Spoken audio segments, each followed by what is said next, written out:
안녕하세요. 디지털 에너지의 미래를 열어나가는 LS 일렉트릭 웨비나에 오신 여러분 모두 환영합니다.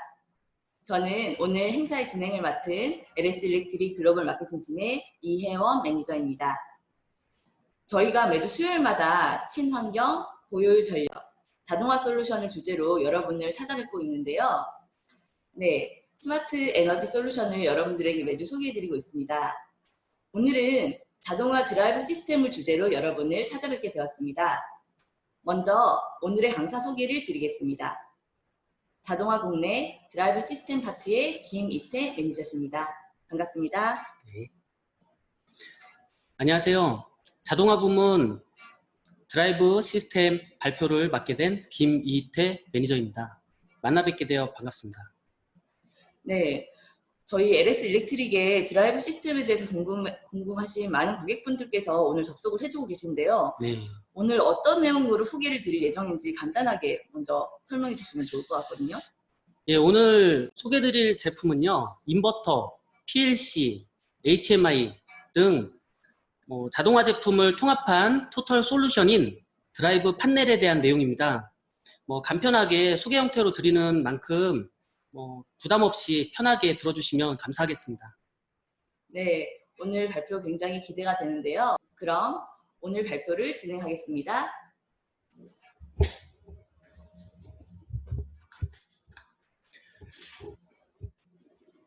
네, 발표 순서로는 자동화기기 소개, 개통 적용 예, LV 드라이브 판넬에 이어 마지막으로 고압 인버터인 MV 드라이브 판넬에 대한 순으로 진행하도록 하겠습니다.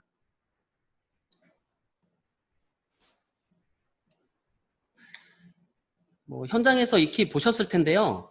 자동화 기기의 대표적인 제품들이 되겠습니다. 첫 번째로 인버터가 되겠습니다. 저압 인버터는 로우 볼티지라고 해서 보통 LV라고 표현하고 있고요.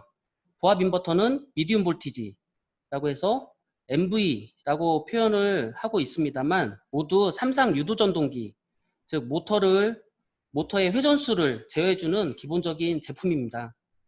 설비 합리화를 목적으로 최적 제어가 필요한 공장, 플랜트 등 모터가 있는 곳이면 어디든 보편적으로 사용하고 있기 때문에 그리고 최근 들어서는 지구 온난화를 줄이고자 탄소 배출을 억제하는 추세에 있다 보니 전력 절감을 목적으로 인버터 사용이 점차 증가하고 있습니다. 다음은 PLC입니다. 프로그래머블 로직 컨트롤러의 줄임말이며 판넬에서 릴레이, 타이머, 카운터 등 기본적인 시퀀스 제어를 가상의 프로그래밍을 통해 빠르고 간편하게 해주는 대표적인 제어 장치입니다. 여기 이제 다음은 HMI입니다. 휴먼 머신 인터페이스라고 해서 설비 진행 상황을 편리하게 모니터링하고 터치 동작으로 직접 제어까지 할 수 있는 터치 스크린입니다. 서버 시스템입니다. 모터의 속도 제어를 하는 면에서는 LV 드라이브와 동일하지만 여기 고성능 벡터 제어, 고정밀도를 가지고 있기 때문에 생산 라인에서의 로봇과 같이 빠르고 정확하게 제어해야 하는 분야에 적용하고 있습니다. 이렇게 하나하나 구분하여 설명드렸지만 이 제품들이 유기적으로 연관되어 있습니다. 기본적으로 모터를 돌려주는 여기 인버터, 그 다음에 주변 센서들이 이렇게 있는데요. 주변 센서들을 정보를 받아서 인버터를 최적 제어하기 위한 PLC, 전체적인 제어 정보나 공장 설비 현황을 편리하게 모니터링할 수 있는 HMI. 서로 연관되어 있는 구조다 보니 이 제품들을 하나의 판넬로 통합하고 표준화하면 고객 편의를 극대화시킬 수 있을 것 같네요. 그렇게 만들어진 것이 바로 드라이브 판넬인데요. 그 전에 한 가지 추가 설명을 드리자면 여기 인버터 제어에 메리트가 있습니다. 여기 중에 마지막에 에너지 절감. 이 부분에 대해 아래 절감 원리를 그림으로 표현했는데요. 팬펌프 부하처럼 모터 회전 속도가 올라가면 토크가 제곱에 비례해서 증가하는 베리어블 토크, 이 부하들이 있는데요. 반대로 생각해 보면 모터 회전수를 조금만 낮춰도 부하에서 필요로 하는 토크를 그만큼 줄일 수 있게 되고 그게 다 전력 절감으로 되돌아올 수 있겠네요. 이 그래프를 보시면 여기 이쪽이 기존 댐퍼나 밸브로 제어하는 모습이고요. 여기 오른쪽이 인버터로 제어했을 때의 그런 모습입니다. 유량을 반으로 줄였을 때 소비 전력은 여기 네모 표시되어 있는 이 면적이 소비 전력이 되겠고요. 근데 인버터로 제어를 하게 되면 소비 전력이 상당히 줄어든 것을 확인하실 수가 있습니다. 다음은 개통 도면을 간단하게 보시겠습니다. LV 드라이브 판넬을 어떻게 적용할지에 대한 설명인데요. 여기 이제 22.9kV 한전에서 이제 오는 전원이겠죠. 이 전원을 받아서 6600V로 변환하게 됩니다. 이 6600V를 사용하는 부하도 물론 있지만 그건 다음 장에서 설명드리기로 하고요. 다시 2차 변압을 하게 되는데요. 여기 이렇게 변압기를 통해서 2차 변압을 하게 되면 440V의 전압으로 다운을 시키게 됩니다. 여기에서 이제 공장 라인으로 다 사용하게 되는데요. 뭐 삼상 중에 한상과 뉴트럴을 따서 220V 당산 전압을 만들어 여기 난방, 냉방, 뭐 조명 이런 것에 쓰이게 되고요. 440V 삼상 전원을 바로 사용하는 경우도 있습니다. 여기 이제 모터 부하들이 있는데요. 이러한 모터 부하들은 이제 삼상 전원을 440V 전원을 바로 사용하게 되는데 이 모터에 간편하게 이 드라이브 판넬을 추가 설치하여 설비의 최적 제어에 활용할 수 있게 됩니다. 좌측에 판넬 이미지가 나와 있는데요. 여기 보이는 MCCB 판넬 등 기존 설비를 그대로 유지하고 간단하게 추가 설치를 하실 수가 있습니다. 아까 전에 뭐 440V 라인이 있었는데요. 이제 여기 6600V, 이 6600V에도 부하가 있습니다. 대형 팬이나 펌프 등과 같은 모터 부하들이 있게 되겠는데요. 여기 모터 부하들이 있죠. 여기도 물론 고압 인버터라 불리는 MV 드라이브 판넬을 설치할 수 있는데요. 기동 전류가 크기 때문에 오토 TR 기동 또는 리액터 기동을 보편적으로 사용하는 편이고 용량이 작은 모터는 뭐 직입 기동 방식도 있긴 하지만 여기서는 이 리액터 기동을 예로 들여놨습니다. 좌측이 이 화살표로 제가 표시를 하는데요. 좌측이 기존 개통이고요. 오른쪽이 MV 드라이브 판넬을 신규로 설치한 모습입니다. 드라이브 판넬에 문제가 있거나 유지 보수를 위해서 기존 라인을 활용할 수 있도록 구성했고요. 판넬 샘플 이미지가 여기 이렇게 보여주고 있습니다. 전기실 다른 판넬과 같이 절반에서 부담 없이 설치가 가능하도록 되어 있습니다. 이제 본격적으로 LV 드라이브 판넬에 대해 소개를 드려볼까 합니다. 여기에서는 뭐 여기 공조형, 보급형, 그다음에 플랜트형 이렇게 나눠놓긴 했습니다만 앞에 들어가는 인버터 사양에 따라 이 안에 들어가는 인버터 사양에 따라서 광범위한 분야에서 사용할 수 있기 때문에 굳이 이름에 구애받지 않으셔도 될 것 같고요.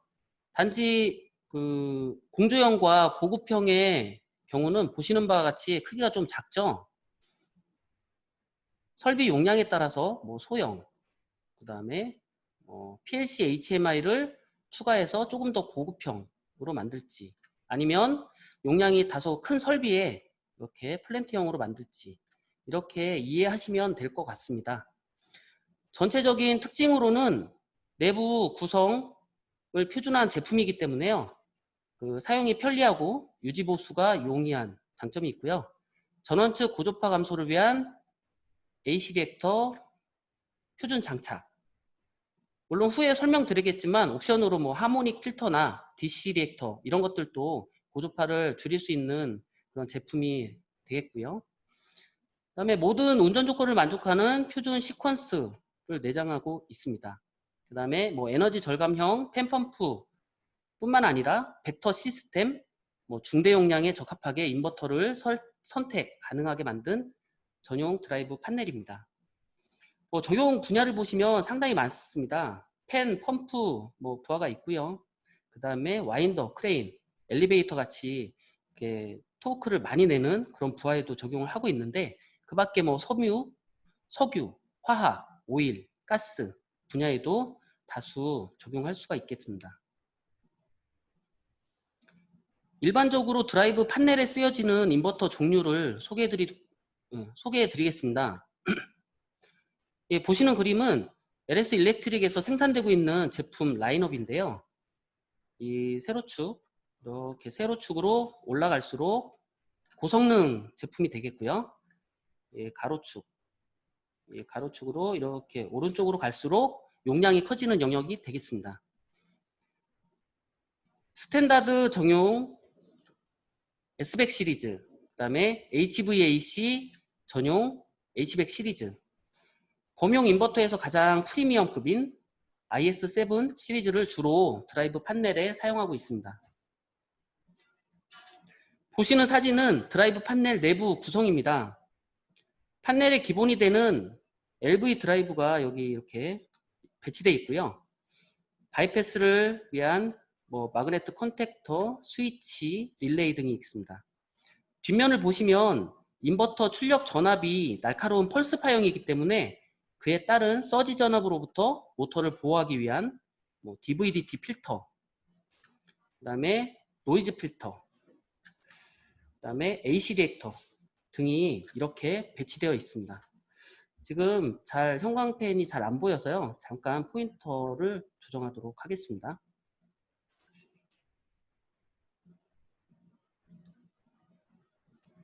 예, 죄송합니다. 그리고 표준화된 기기 배치로 충분한 공간이 확보되어 있기 때문에 내부 기기의 원활한 시험 및 변경 작업이 용이하고 케이블 접속도 용이하게 설계되어 있습니다. 핵심 부속품들을 간단히 설명드리자면요. 과전류나 단락에 대한 2차 사고를 방지하기 위한 뭐 MCCB, 바이패스로 넘기기 위한 MC, 여기 MC가 있고요. 여기에서 바이패스 라인은 설비 용량, 즉 모터 용량에 따라 사용자가 선택하실 수 있는데요. 보통 작은 것은 직입기동 방식이나 Y델타 기동으로 구성하고요. 용량이 큰 설비 모터에서는 리액터나 오토TR 기동 등으로 구성하는 게 일반적입니다. 여기 EOCR의 경우는 모터를 보호해주는 장치인데요. 모터 과전류나 결상 등을 검출할 수 있습니다. 수많은 보호 기능을 기본으로 인버터가 가지고 있지만 그 유지보수나 트립 등 뭔가 인버터를 사용할 수 없는 상황이 발생을 하면 바이패스로 넘기게 되는데요. 이때는 인버터 본연의 보호 동작을 수행할 수 없게 되겠죠. 이때 모터를 보호하고자 EOCR을 장착하게 됐습니다. 다음은 인버터를 사용하면서 발생할 수 있는 문제점들을 적절하게 해결해주는 장치들을 설명드리겠습니다. 여기 EMI 필터, 한마디로 인버터에서 발생하는 노이즈를 억제해주는 장치인데요. 보통 EMC 규격에 대해서는 아마 들어보셨을 거예요. 내가 노이즈가 많이 발생을 하니까 외부로 나가는 노이즈를 억제해야겠다. 이게 이제 EMI가 되겠고요. 그 다음에 외부로부터 노이즈가 많이 침투하니까 내가 노이즈로부터 좀 강해져야겠다 하는 게 이렇게 EMS, 전자파 내성이 되겠습니다.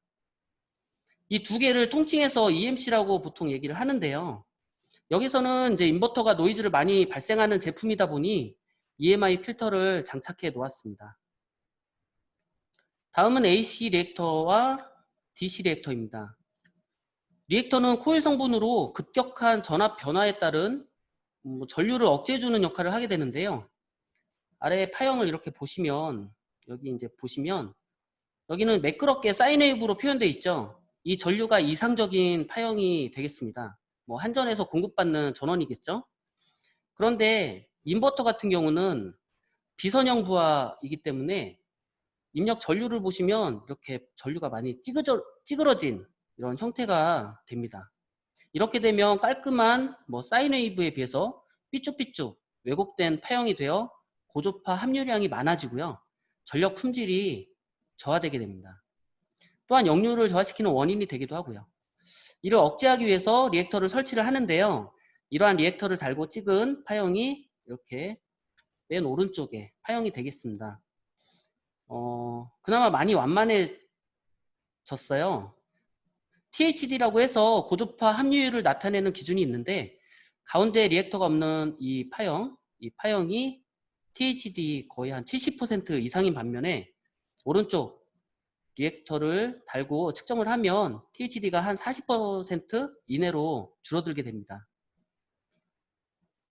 이 하모닉 필터도 마찬가지입니다. 이렇게 사인웨이브처럼 보시죠? 예. 거의 사인웨이브에 가깝게 만들어졌는데요. 이 하모닉 필터 같은 경우는 이제 THD 5% 이내로 낮출 수 있는 그런 제품이 되겠습니다.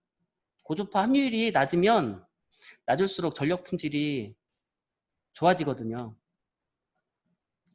다음은 DVD-T 필터입니다. DVD-T 필터, 사인웨이브 필터입니다. 입력이 전류 파형의 찌그러진 형태로 이렇게 보여진다면 출력은 보시는 바와 같이 이렇게 펄스 형태로 나오게 됩니다. 위쪽이 전압파형이고요. 아래쪽이 이렇게 전류파형이 되겠습니다. 그런데 펄스 형태로 전압이 모터에 전해지게 되면 DVDT가 너무 커서 반사파라고 하는 서지 전압이 발생하게 됩니다. 여기 이렇게 삐죽삐죽, 여기 이렇게 삐죽삐죽 튀어나온 이런 부분이 이제 서지인데요. 이 서지를 모터에서 계속 받게 되면 서서히 절연이 파괴될 수가 있거든요. 이를 필터링 해주는 게 DVDT 필터 또는 사인 필터가 되겠습니다. 인버터와 모터 간 거리가 짧으면 서지 발생이 거의 없지만 100m 이상 거리가 되면 서지 영향을 많이 받기 때문에 이러한 필터를 달아주실 것을 권장하고 있습니다. 지금까지 드라이브 판넬 구성품에 대한 간단한 소개를 드렸고요. 각 판넬에 대한 내부 사진을 간단히 보여드리도록 하겠습니다. 소용량 판넬 내부 모습입니다. 인버터와 각종 제어 장치들이 있고요. 아래 여기 옵션 박스라고 해서 사용자의 선택을 받은 옵션품들이 여기에 장착되게 됩니다. 차별화 고객 대응 포인트라면요. 사이즈도 컴팩트하지만 벽 치부가 가능하도록 설계되었고요. 또한 표준화 설계를 통한 단납기 대응도 가능한 장점이 있습니다. 나머지 상세 사양에 있어서는 추후 요청에 의해서 카탈로그 이런 거를 자료를 이메일로 보내드리도록 하겠습니다. 고급형 판넬 내부 모습인데요. 여기에서는 PLC, 여기 이제 잘 안 보이는데요. PLC가 있겠고요. 그 다음에 여기 HMI, 이렇게 HMI가 있습니다. 이거 HMI는요, 10.2인치 EXP602 적용되고요. 그래서 현장 운전 조건에 맞게 전용화로 대응할 수 있겠습니다. PLC는 블록 타입인 XBM 고급형. 그 다음에 아까 말씀드린 대로 HMI는 EXP60 이렇게 적용을 되고 있는데요. HMI를 보시면 모니터링, 그 다음에 운전 상태를 이렇게 제어할 수 있고요. 파라미터 설정도 할 수 있고요. 특히 동작 이벤트나 트립, 알람 같은 내용을 히스토리 화면에 저장해 놓기 때문에 문제가 발생하면 어떤 문제인지, 어떤 원인에서 발생했는지 등을 확인하고 분석할 수가 있습니다. 히스토리 내용을 USB로 이렇게 백업이 가능한데요. 백업 데이터를 저희 LS에 보내주시면 분석하기도 수월할 것 같고요. 문제 해결에 많은 도움이 될 것 같습니다. 여기 플랜트형 판넬은 처음 내부 구성 설명하면서 보여드렸던 판넬 똑같죠? 이기 때문에 내부 설명은 좀 생략하도록 하겠고요. 고객 맞춤형 설계를 매우 플렉시블하게 할 수 있는데요. 용량이 큰 인버터의 경우 착탈이 어려운 점을 보완해서 여기 인출형 판넬 이렇게 구조로 개선을 했고요. 배전반 MCC 판넬과 일반 전원 케이블 대신 부스바 형태의 모선을 연결할 수 있는 그런 버스 열반형 제품 솔루션도 확보되어 있습니다. 그럼 이렇게 LV 드라이브 판넬이 어느 현장에 적용되었는지 몇 가지 사례를 잠깐 들어보겠습니다. 화학회사인데요. 노후된 약 한 1,500여 대 이 드라이브 판넬을 순차적으로 교체 적용한 사례가 되겠습니다. 특이사항으로는 현장 전용화 형태로 외암 사이즈를 조정했고요. 그다음에 전원 케이블, 과열 보호를 위한 서지캡을 사용하였습니다. 다음은 제철 회사입니다. 각 공장의 생산 라인에 수많은 유압 펌프 설비가 있으며 설비 합리화를 목적으로 드라이브 판넬을 시범 적용한 그런 사례입니다. 기존에는 MC로 단순하게 온오프 제어만 했기 때문에 전력 손실 및 기계적 충격에 의한 설비 수명이 다소 떨어졌는데요. 드라이브 판넬을 적용하면서 약 60%의 에너지 절감 효과를 입증하였습니다. 정유회사인데요. 화학과 마찬가지로 노후화 교체 대상 설비가 되겠습니다.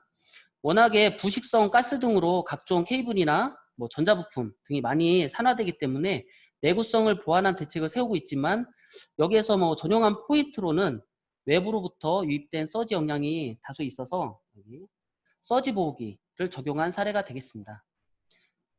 마지막으로 반도체 설비인데요. 아까 앞에서 버스 열반형 외암 구조에 대해서 잠깐 설명드렸었죠. 이 현장에 대한 그런 사례입니다.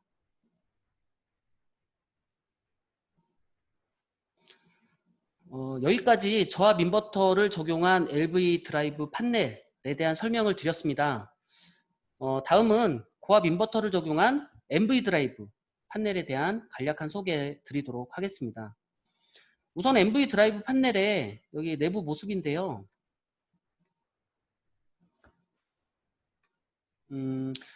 여기 셀 드라이브, 여기서부터 설명드릴게요.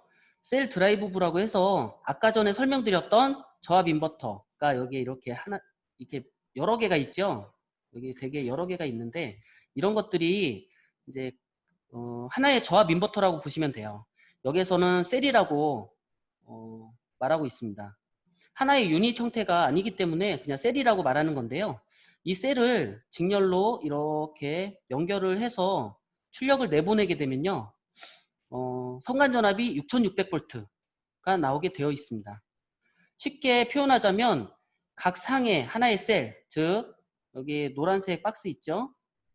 여기 노란색 박스가 있는데 여기 각 그 셀을 하나의 셀을 삼상 하나의 셀을 1100V의 출력 능력을 가지고 있다고 보시면 되겠습니다. 3300V 사양의 경우는 이제 지금 여기에 각 상당 6개씩 셀이 직렬로 연결되어 있는데요. 이게 3개로 줄어들면 3300V 출력이 되겠죠. 이 셀이 저압 인버터라고 말씀드렸는데요. 출력은 각 셀의 조합으로 6600V가 나오게 되어 있지만 셀의 입력은 여기 저압 전원으로 들어와야 되기 때문에 앞단에 TR을 통해서 1차 측은 6600V, 2차 측에 635V의 AC 삼상 전원을 각 셀에 공급하게 됩니다. 그리고 이 모든 제어를 가운데 마스터 제어부에서 통합 관리하는 그런 시스템으로 되어 있습니다. 여기 아래 입력 파형과 여기 입력 파형과 출력 파형을 나타냈는데요. 아까 저압 인버터의 변형된 파형하고는 좀 다르죠. 저압 인버터는 입력 전류도 그렇고 출력 전압도 많이 왜곡된 파형이었는데요. 여기는 사인 웨이브에 가깝네요. 고압 인버터의 가장 큰 특징이라고 할 수 있는데요. 인버터는 메인 TR의 2차 측의 위상각을 조금씩 틀어서 서로 간섭하면서 사인 웨이브 형태로 만들었고요. 그래서 이 변압기를 다권선 위상차 변압기라고 합니다. 물론 사인 웨이브에 가깝기 때문에 고주파를 줄이기 위한 별도 필터가 필요가 없고요. 출력 파형도 마찬가지입니다. 셀에서 전압을 계단 형태로 층층이 쌓아놓은 형태로 엄밀히 보면 구형파의 계단 형태가 되겠지만 전체 파형으로 보면 거의 사인 웨이브에 가깝게 보이는 것을 보실 수가 있습니다. 이 때문에 역시 고주파나 서지에 대한 영향이 거의 없어서 별도 필터 없이 사용하실 수가 있습니다. 여기 MV 드라이브의 특징을 여기 크게 4가지로 함축해 놓았는데요. 기본적인 컴팩트, 사이즈, 에너지 세이빙, 여기에 더해서 여러분들이 가장 궁금해 하실 만한 신뢰성과 사용자 편의성에 대한 시간을 좀 나눠보고자 합니다. 신뢰성 부분은 마지막에 판매 실적 및 적용 사례 등을 근거로 설명드릴 예정이고요. 물론 사용자 중심의 인터페이스에 대해서 우선은 설명을 드리겠습니다. 이 판넬을 보시면 전면에 HMI가 장착되어 있고요. 이 안에 이제 PLC가 표준으로 탑재되어 있습니다. 사용자 요구에 대응할 수 있는 그런 제어가 가능하다는 말이고요. 어떻게 고객 요구사항에 대응하고 있는지 한번 보시겠습니다.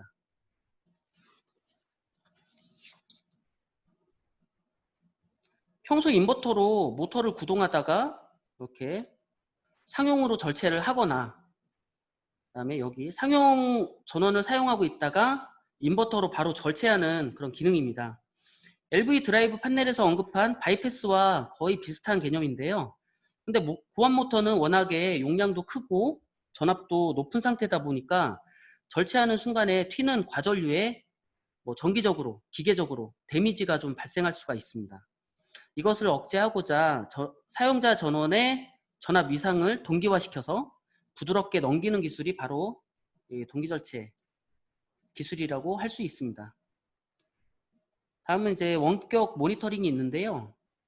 현장은 여기 당진에, 그다음에 사무실은 천안에 예를 들었습니다. 실제 사례이기도 한데요. 이렇게 원거리에 있는데 MV 드라이브 상태를 보거나 문제가 발생을 하면 매번 어렵게 현장을 이동해야 하는 그런 불편한 점이 있었는데요. 동일한 HMI 화면을 사무실에 사내통신망을 통해서 이렇게 사무실 PC에 옮겨 놓았습니다. 모니터링 뿐만 아니라 제어도 가능하도록 구성한 커스터마이징 시스템입니다. 죄송합니다. 다음은 전기실이 협소해서 설치 공간이 나오지 않거나 내부 발열이 우려되는 경우에 이 메인 TR을 밖으로 이렇게 외부에 설치하도록 설계한 이게 사례입니다. 오일 변압기로 만들었고요. 외부 설치 장면인데요. 저희 LS에서 특허 출원 중에 있습니다. 거기에 더해서 아예 전기실 자체 공간이 안 나오는 경우도 꽤 있습니다. 그럴 때는 외부에 보시는 바와 같이 별도 전기실을 짓는 것도 가능합니다. 전에 웹이나 초고압 솔루션 시간에 소개드린 바가 있었습니다. 사진과 같이 이런 판넬로 소개를 드렸는데요. 이렇게 별도 패널을 설치해서 현장 대응한 사례가 있다는 거 말씀드리고요. 다음은 신뢰성에 대한 내용을 소개드리도록 하겠습니다. 작년 말 기준 국내 해외 합쳐서 총 600여 세트 정도로 저희가 납품 실적이 있고요. 그 다음에 팬은 41%, 펌프는 37%, 상당히 많은 그 퍼센테이지죠. 이렇게 정도 저희가 이제 납품한 그런 사례가 있고요. 그 다음에 산업별로는 발전, 수처리, 화학, 철강, 시멘트 등 굉장히 많은 분야에 적용했습니다. 단순히 판매 대수로만 보면 해외 유명 제작사와 비교할 수는 없겠지만 저희 LS에서 MV 드라이브 사업을 시작한 지 12년밖에 안 됐고요. 그 다음에 해마다 증가 추세, 이렇게 증가 추세에 있는 것을 고려를 한다면 신뢰성을 어느 정도 검증받고 있다는 증거가 될 것 같습니다. 제조 과정에서도 많은 노력을 저희가 기울이고 있는데요. SCR 다이오드나 카패시터, IGBT 이런 메인 부품들은 신뢰성 있는 선진사 제품으로 사용하고 있고요. 제조 과정에서 이렇게 시험뿐만 아니라 출하 시험까지 약 200여 항목에 걸쳐 꼼꼼하게 체크를 하고 있습니다. 해외 인증을 보더라도요. 셀 단위 UL 인증이나 그 다음에 시스템으로 전기종 C 인증을 취득하여 해외 수출도 활발히 진행 중에 있습니다.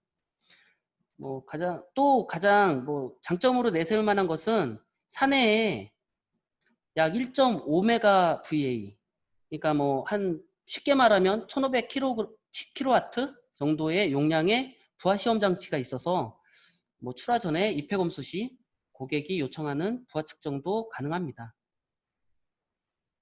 끝으로 MV 드라이브 적용 사례입니다. 여기 웨비나 참석하시는 고객 여러분들의 사업 분야를 좀 봐봤는데요. 석유화학, 오일가스 이런 분야가 좀 많이 계신 것 같고요. 그 외에 자동차나 중공업, 제강, 제지 등 다양하게 계신데 제가 분야별로 사례를 좀 추려보았습니다. 각 분야의 하나의 사례를 좀 설명드리고요. 이 오른쪽에 보시면 그 표가 있는데요. 이거는 해당되는 여러 사례들을 나열해 놓았습니다. 나중에 필요하시다고 하시면 자료를 공유하도록 하겠습니다. 그 여수의 화학회사인데요. 여기 황산 배기팬, 복비 배기팬, 암모니아 탱크 냉동기 등에 적용되어 있습니다. 황산 등 부식성 가스의 영향으로 내구성을 강화하기 위해서 이 코팅을 좀 강화했고요. 그다음에 정전이 좀 빈번하게 발생한다고 해서 순간정전 기능을 강화한 사이트입니다. 오일가스입니다. 공항공사에서 항공기 급유펌프에 적용된 사례인데요.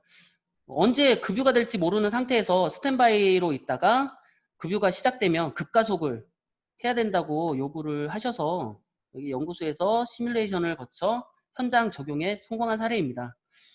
퍼포먼스가 잘 나오고 신뢰성을 인정받아서 추가 적용이 진행되고 있고요. 현재 총 9세트의 MV 드라이브가 설치되어 있습니다. 다음은 자동차, 제강, 중공업 분야에 대한 사례입니다. 온산 산업단지의 그 동제련 설비에도 아까 전에 화학회사와 마찬가지로 황산과 같은 부식성 가스에 더해 도전성 분진에 대한 내구성을 강화한 사례가 되겠으며 약 46%의 에너지 절감도 실현했기 때문에 여기는 많은 메리트가 있었던 그런 현장입니다. 마지막으로 제지 식품 분야입니다. 바이오 회사인데요. 여기 핵산 발효관 공정에서 교반 기부화로 MV 드라이브를 적용하였습니다. 생산성 향상을 위하여 속도 제어를 하는 게 목적이긴 했지만 그만큼 에너지 절감 효과도 있었고요. 그다음에 신뢰성을 검증받아서 지금 추가 적용을 진행하고 있습니다. 이렇게 MV 드라이브 판넬에 대한 소개를 드렸습니다. 많은 도움이 되셨길 바라고요. 나중에 기회가 된다면 더욱 많은 정보 가지고 찾아뵙도록 하겠습니다. 이상으로 드라이브 시스템에 대한 웹 세미나를 마치겠습니다. 감사합니다. 네, 오랜 시간 동안 발표 경청해 주셔서 감사드립니다. 발표가 진행되는 동안에 많은 분들께서 Q&A란에 질문을 남겨주셨는데요. 시간 관계상 3가지 질문 정도에 대해서 답변을 드리도록 하겠습니다. 첫 번째 질문인데요. 팬이나 펌프 부하에 적용되는 사례들은 굉장히 많이 소개도 드렸고 대부분 이제 팬 펌프 부하에 적용을 하고 있는 걸로 알고 계신 분들이 많으세요. 실제로 다른 부하에도 적용한 사례가 있는지 궁금하다고 질문을 남겨주셨습니다. 아까 사례도 잠깐 말씀드렸는데요. LV 판넬 같은 경우는 이제 그 인버터를 부하 특성에 따라서 해당 인버터를 적용할 수 있기 때문에 어떤 부하에도 적용할 수 있다고 말씀드렸고요. MV 고압 인버터 판넬 같은 경우는 팬펌프 부하에 보통 많이 적용을 하지만 시험 설비나 믹서 이런 컨스턴트 부하에서도 많이 적용한 사례가 있습니다. 원하신다고 하면 직접 상세 설명을 드릴 기회가 된다고 하면 그때 찾아뵙고 그다음에 적용 사례에 대해서 다양하게 소개해 드리도록 하겠습니다. 네, 다른 부하에도 다양하게 적용한 사례가 있다고 합니다. 그러니까 실제로 현장에 맞춰서 저희가 제안을 드릴 수 있으니까요. 문의사항 있으시면 연락 주시기 바라겠습니다. 두 번째 질문입니다. 사용자 환경에 따라서 요구사항이 다양할 것 같은데요. 오늘 발표를 해드린 어떤 표준품으로만 대응을 하는 부분인 건지 질문을 해주셨습니다. 예. 표준품 대응이 가능하고요. 그다음에 저희가 아까 커스터마이징 수주라고 말씀드렸잖아요. 그 커스터마이징 수주라는 게 이제 뭐 고객 요구에 다양하게 대응할 수 있다는 얘기고요. 이미 아까 전에 소개해 드린 바가 있습니다만, 오일 변압기를 외부에 설치를 한다거나, 그 다음에 뭐 거리가 50km 이상 되는 그런 거리가 먼 원격 모니터링 시스템, 그런 상황에서도 이런 원격으로 모니터링 시스템을 구축한 그런 사례들이 있고요. 그다음에 뭐 이외에도 고객을 만족시키기 위해서 다양한 방법으로 저희가 고민하고 있기 때문에 그에 맞게 대응해 드릴 수 있을 것 같습니다. 네, 고객 여러분들의 현장 상황에 맞춰서 커스터마이징해서 솔루션을 제공해 드릴 수 있으니까요. 네, 많은 문의와 관심 부탁드리겠습니다. 마지막 질문인데요. 오늘 질문을 많이 남겨주셨는데 추가적인 질문들에 대해서는 다 지금 답변을 못 해드렸거든요. 이런 추가적인 문의사항에 대해서는 어디에 연락을 하면 되는지 컨택 포인트에 대해서 문의를 주셨습니다. 지금 현재 담당하고 계신 LS 일렉트릭 영업 사원들이 다 계시잖아요. 그분들을 통해서 문의 주시면 되겠습니다. 저희 내부 조직에서 이제 뭐 최상의 솔루션을 제공해 드릴 수 있는 그런 적임자를 찾아서 저희가 바로 연락 드릴 수 있도록 하겠습니다. 네, 국내 최고의 LS 일렉트릭 자동화 솔루션. 네, 여러분들께 최고의 솔루션을 제공해 드릴 테니까요. 편하게 문의 주시면 감사하겠습니다.